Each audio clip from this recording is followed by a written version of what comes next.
Hi guys! So, magme-makeup ako. So, ikaw ako guys mga makeup tips guys. Oh my gosh, nakita niyo guys yung gulo kang pagka-sorry guys. So, first guys, mag-start naman ako guys dito guys sa blush. So, ito guys aking gagamitin. Don't see the name, pero basta guys aking gagamitin. At di pala siya guys nabubuksan ganito. Nabubuksan siya ganito. CR. At ika dito kasama brush. Sorry guys kasi hindi na ako naka-vlog ng matagal. So sorry. So mag-makeup na ako kasi.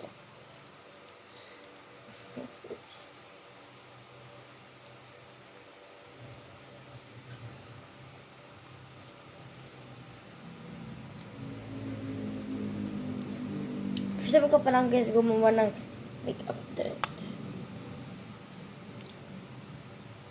Oh my gosh, parang nagmumukha na akong morena.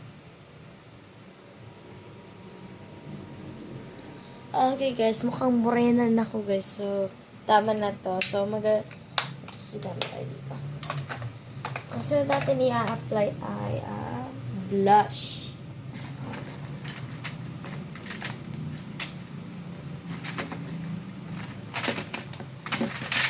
Ito siya guys. Oh my gosh guys. So, naubos talaga isang pink kasi yun talaga sa akin pinaparagamit kasi ang ganda. Pero ngayon, hindi na pink ang aking gagamitan.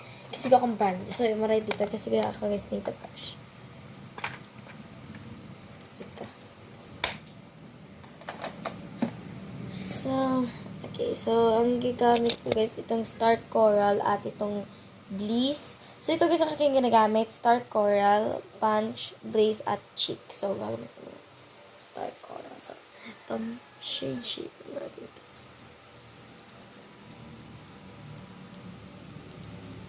Okay, so, i-click ko lang talaga to guys. Tingnan nyo naman.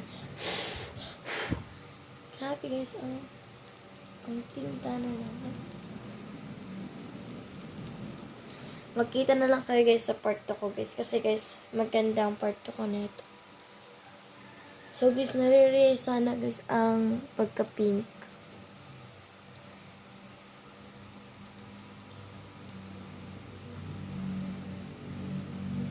Tingnan nyo naman guys. Nare-realize sana siya guys.